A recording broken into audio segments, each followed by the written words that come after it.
Hello student, स्वागत है आपका हमारे यूट्यूब चैनल परफेक्ट नॉलेज में।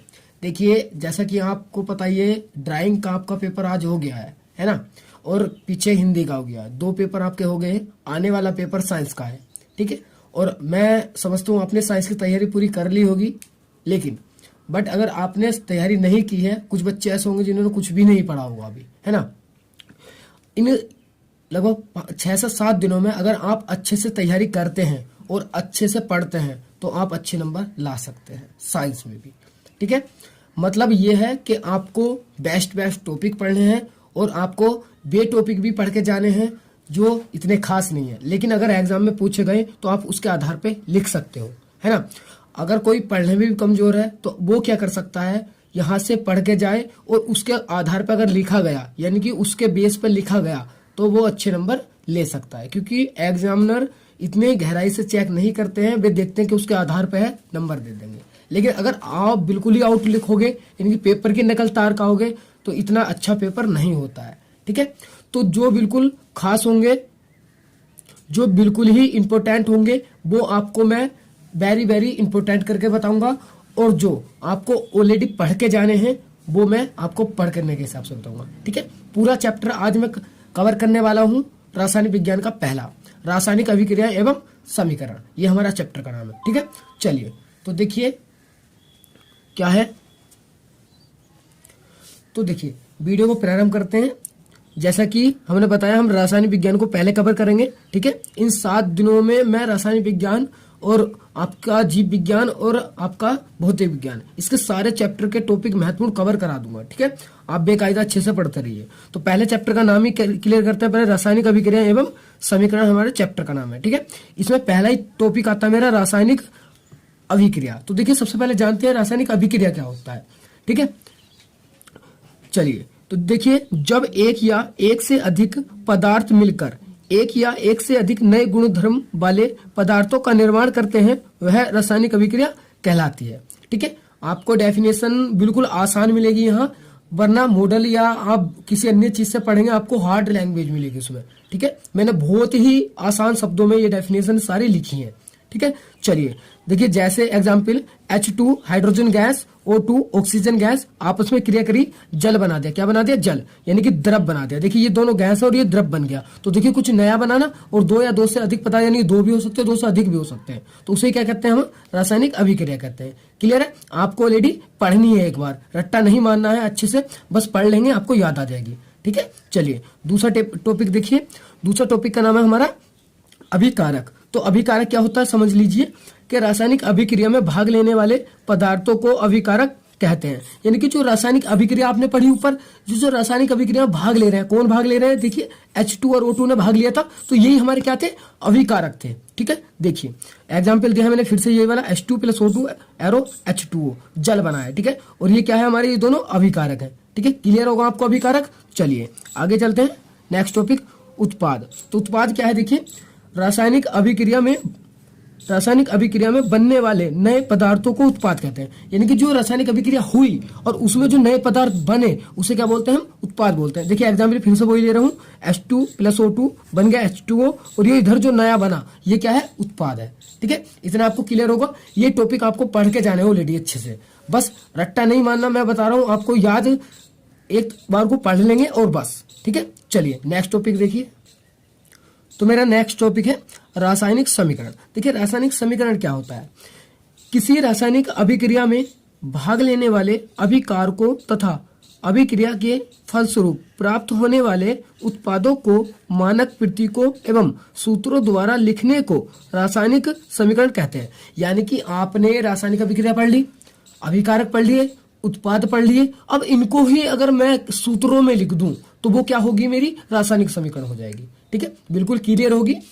देखिए, कुछ नहीं, जो हम पीछे पढ़ का है उसको ही कर रहा है। और एक बात हाँ मैं बता दूं कि जो जितना पीछे पढ़ते हैं ना, वही आगे को रिपीट होता है। अगर आपने पिछला टॉपिक नहीं पढ़ा है तो आपको अगला टॉपिक अच्छे से समझ में नहीं आता है। पिछला आप अच्छे से पढ़िए ताकि अगला समझ में आए। इसी वजह से मैंने बिल्कुल चैप्टर को पूरा कवर करूंगा, लेकिन आपको जो याद करना ध्यान से वो मैं बताता रहूंगा कहाँ कहाँ, ठीक है। चलिए, तो पढ़ना सब है, लेकिन याद जो करना अच्छे से वो मैं टॉपिक बताऊंगा। देखिए, जैसे मैग्नीशियम तथा ऑक्सीजन की रासायनिक अभिक्रिया में मैग्नीशियम ऑक्साइड बनता है। देखिए Mg और O2 मिलकर बनाता है MgO। ठीक है, अब ये तो हमारी क्या थी, रासायनिक अभिक्रिया थी। अब इसे मैंने सूत्रों में लिख दिया, इसके संकेतों में लिख दिया। Mg मैग्नीशियम का संकेत है, O2 ऑक्सीजन का संकेत है, MgO मैग्नीशियम ऑक्साइड का संकेत है। तो ये जो सूत्रों में ये जो दिखाई दे रही है आपको, ये क्या है, यही है हमारी रासायनिक समीकरण। क्लियर है आपको? चलिए नेक्स्ट टॉपिक देखते हैं। एक बार को रासायनिक समीकरण पूछ ली जाती है, एक बार ध्यान से पढ़ लेंगे। ठीक है, चलिए अगला आता है मेरा संतुलित रासायनिक समीकरण। अब ये संतुलित क्या है, चलिए वो देखिए। वह रासायनिक समीकरण जिसके दोनों पक्षों में प्रत्येक तत्वों के परमाणु की संख्या समान होती है, वह संतुलित रासायनिक समीकरण कहलाती है। ठीक है, यह कहते हैं उसे, वह रासायनिक समीकरण कहते हैं, यह कहलाती है। कहलाती ठीक रहेगा,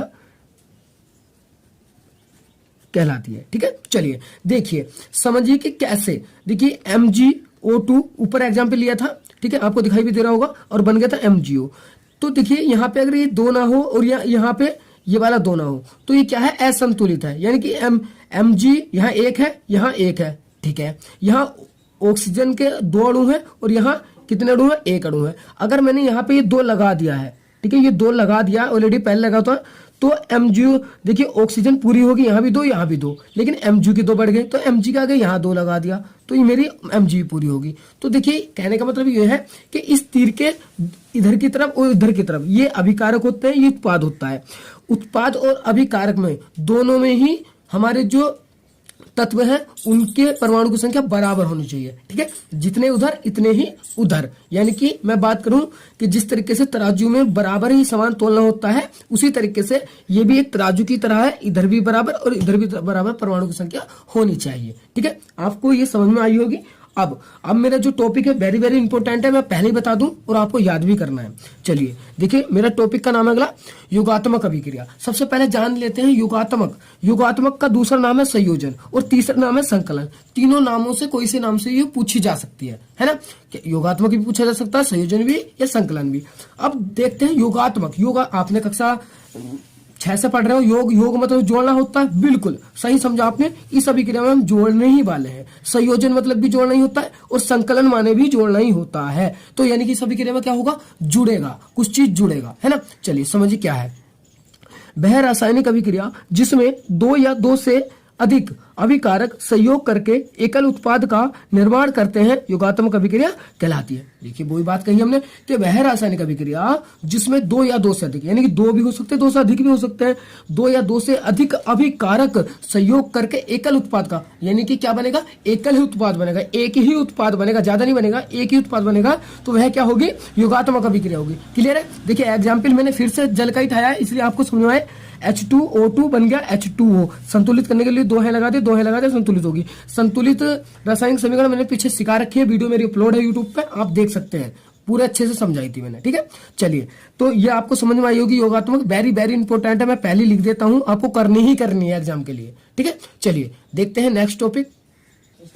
तो देखिए अगला टॉपिक है हमारा वियोजन अभिक्रिया, और वियोजन अभिक्रिया का दूसरा नाम है अपघटन अभिक्रिया। देखिए वियोजन, अब बिल्कुल आपको नाम लेते ही समझ में आएगा, वियोजन। वियोजन मतलब टूटना होता है। क्या होता है, अपघटन अभिक्रिया। अपघटन मतलब टूटना, कोई चीज टूटेगी, है ना। चलिए तो देखिए डेफिनेशन क्या है कि वह रासायनिक अभिक्रिया जिसमें एकल अभिकारक टूटकर दो या दो से अधिक उत्पादों में परिवर्तित हो जाता है, वियोजन अभिक्रिया कहलाती है। यानी कि इसमें क्या होगा, इसमें एक ही अभिकारक होगा और वह टूटकर दो या दो से अधिक उत्पाद में बदल जाएगा, वियोजन अभिक्रिया कहलाएगी। देखिए एक बार ये भी समझ लीजिए कि क्वेश्चन कैसा आएगा, तो वो देख लीजिए। कभी तुम याद तो करके चले जाओ वियोजन अभिक्रिया और वहां लिखी ना जाए, वो भी बेकार है। तो ये क्वेश्चन आएगा कि वियोजन अभिक्रिया क्या होती है, एक उदाहरण देकर समझाइए।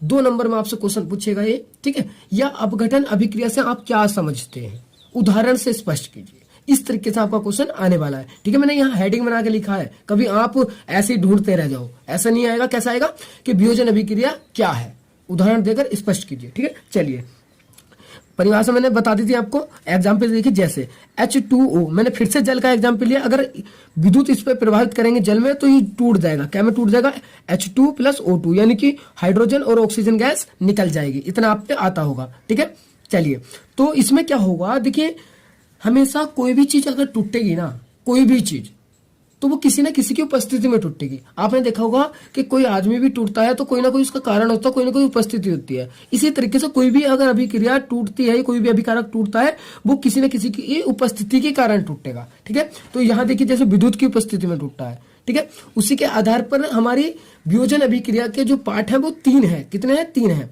जो हमें पढ़ने हैं। ठीक है, तो मैंने वो नहीं लिखा है। अब डायरेक्ट पहला पार्ट जो हमारा ऊष्मीय वियोजन अभिक्रिया है। ठीक है, ऊष्मीय वियोजन। ठीक है, बस तीनों के एक से ही परिभाषा, सब कुछ सेम है, बस आपको ध्यान से पढ़ लेना है। ठीक है, क्या है देखिए, ऊष्मीय वियोजन अभिक्रिया।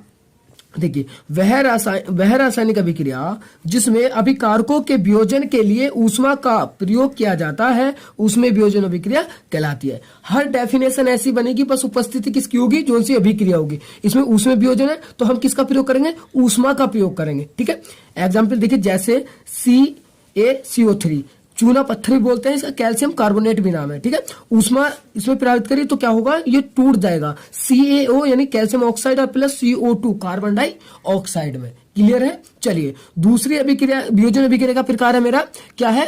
प्रकाशीय वियोजन अभिक्रिया, या इसका नाम दूसरा है प्रकाश अपघटन अभिक्रिया। ठीक है, तो देखिए इसकी डेफिनेशन क्या है कि वह रासायनिक अभिक्रिया जिसमें अभिकारकों के वियोजन के लिए प्रकाश ऊर्जा का प्रयोग किया जाता है, प्रकाशीय वियोजन अभिक्रिया कहलाती है। क्लियर है? चलिए एग्जाम्पल है तुम्हारा क्या है? सिल्वर क्लोराइड, 2AgCl यानी कि AgCl सिल्वर क्लोराइड होता है, ये Ag सिल्वर है, Cl क्लोराइड है। अगर तुमने सूर्य का प्रकाश इस पे ढाला तो ये क्या होगी? टूट जाएगी। और क्या में टूटेगी? सिल्वर अलग और Cl2 अलग, यानी क्लोरीन गैस इसमें निकल जाएगी। ठीक है, चलिए नेक्स्ट पार्ट यानी कि लास्ट पार्ट मेरा आता है विद्युत अपघटन अभिक्रिया। विद्युत अपघटन क्या है? देखिए बिल्कुल डेफिनेशन वही होगी, बस किसकी उपस्थिति होगी इस बार?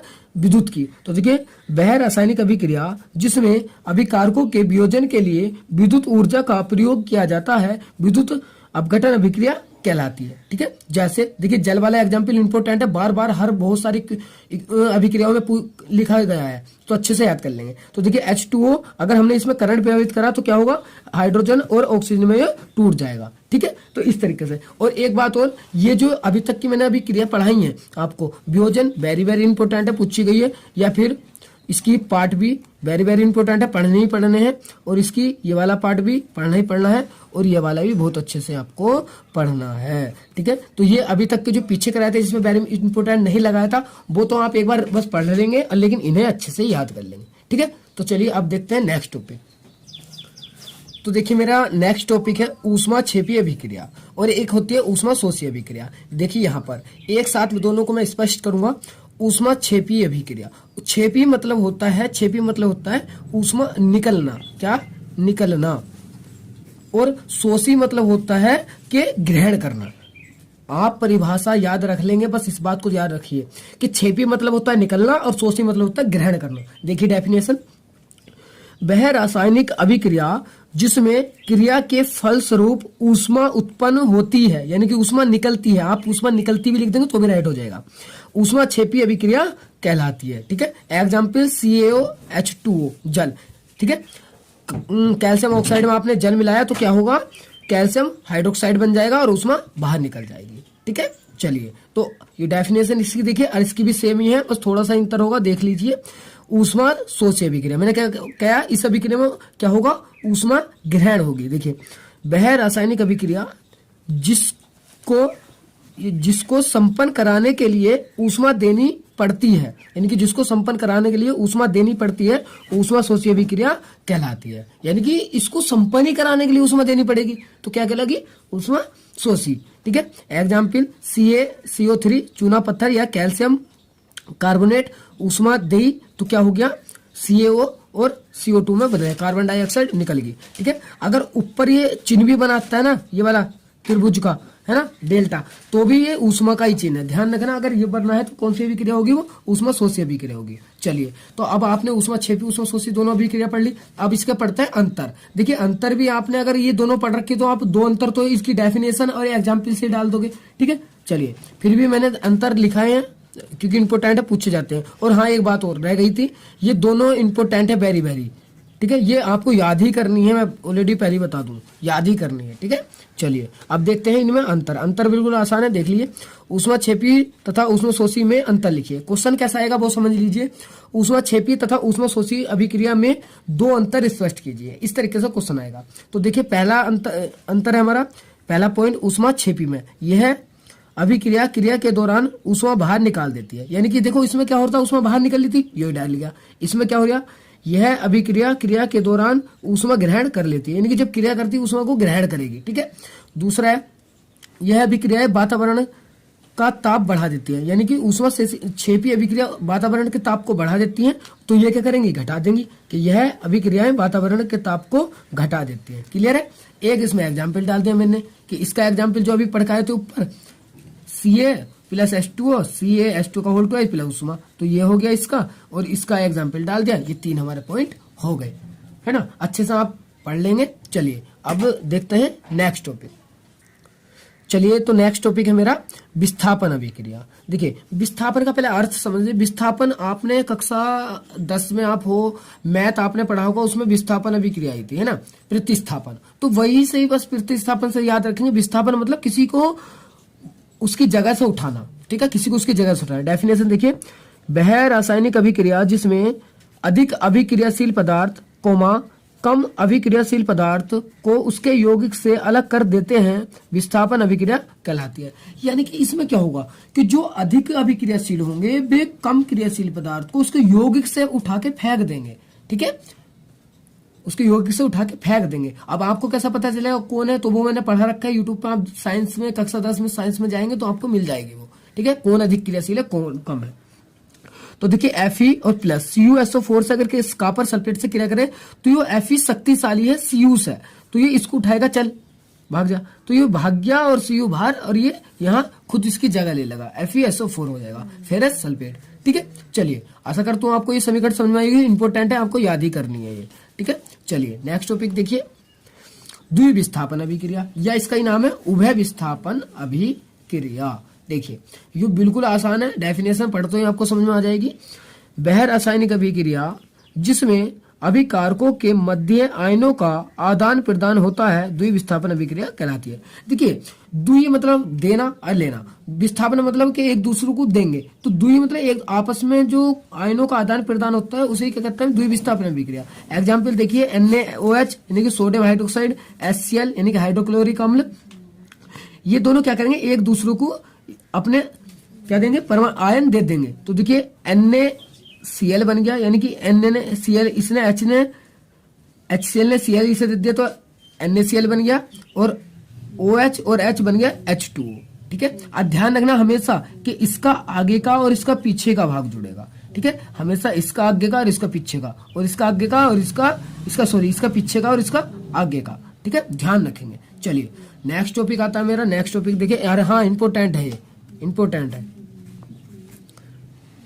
नेक्स्ट टॉपिक आता है मेरा, देखिए ऑक्सीकरण या अपचयन अभिक्रिया। देखिए ऑक्सीकरण या उपचयन, सॉरी उपचयन भी कई बार पूछ लिया जाता है। ठीक है, मेरे मुंह से अपचयन निकल गया था, तो ये होता है ऑक्सीकरण या उपचयन अभिक्रिया। तो देखिए वह अभिक्रिया जिसमें ऑक्सीजन में वृद्धि, यानी कि ऑक्सीजन में वृद्धि होगी, यानी कि योग होगा, या हाइड्रोजन में कमी होती है, ऑक्सीकरण अभिक्रिया कहलाती है। तो याद होगी आपको एक बार में कि वह अभिक्रिया जिसमें ऑक्सीजन में वृद्धि या हाइड्रोजन में कमी होती है, ऑक्सीकरण अभिक्रिया कहलाती है। देखिए एग्जांपल H2 प्लस O2 और बन गया H2O। तो देखिए यहाँ ऑक्सीजन थी क्या H2 के पास, नहीं थी, और यहाँ पे आ गई, तो इसका मतलब यहाँ क्या हो गया, ऑक्सीकरण हो गया, ऑक्सीजन जुड़ गई। क्लियर है। चलिए नेक्स्ट देखिए, इसका उल्टा बिल्कुल उपचयन होगा, है ना, सेम ही होता है, अपचयन या अवकरण अभिक्रिया, अपचयन या अवकरण। देखिए उपचयन अपचयन में कंफ्यूजन हो जाते हैं बच्चे, ध्यान रखना, उपचयन मतलब ऑक्सीकरण और अपचयन मतलब अवकरण। तो वह अभिक्रिया जिसमें ऑक्सीकरण में कमी या हाइड्रोजन में वृद्धि होती है, अपचयन अभिक्रिया कहलाती है या अपकरण अभिक्रिया कहलाती है। देखिए बिल्कुल इसकी उल्टी है, एक याद कर लो, दूसरी ऑटोमेटिकली हो जाएगी।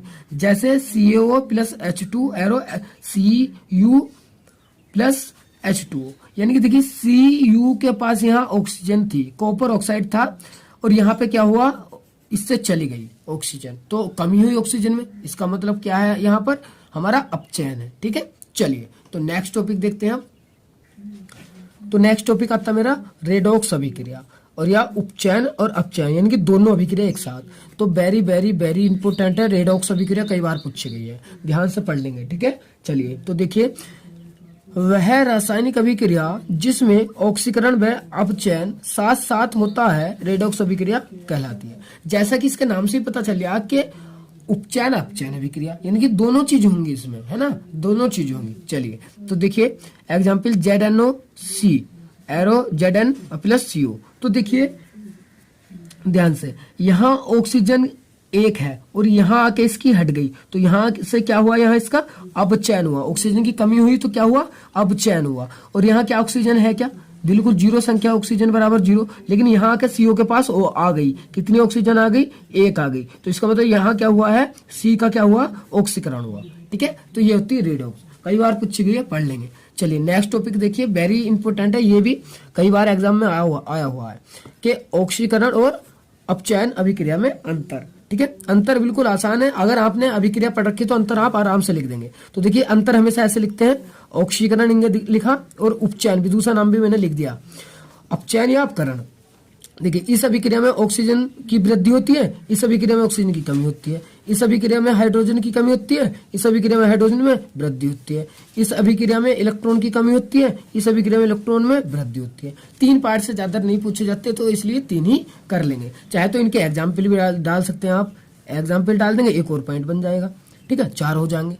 चलिए तो नेक्स्ट टॉपिक देखिए, नेक्स्ट टॉपिक है मेरा संसारण, ठीक है। संसारण क्या होता है, देखिए बिल्कुल स्पष्ट है, हमारा गांव का ही एग्जाम्पल है आप कहें तो, कि जब कोई धातु अपने आसपास की आर्द्रता, अम्ल आदि से प्रभावित होती है तो यह संसारित होती है। इसी प्रक्रिया को क्या कहते हैं, संसारण कहते हैं। जैसे लोहे पर जंग लगना, यानी कि लोहे पर जंग लगना जो है वो संसारण है ना। आपने देखा होगा जंग लगता है तो वही है। देखिए अगर आप लोहे को खुले में छोड़ देंगे, वहां पानी उस पर वर्षा होगी और वायु आएगी तो वो जंग, उस पर एक परत जमा लेगी, उसे जंग बोलते हैं।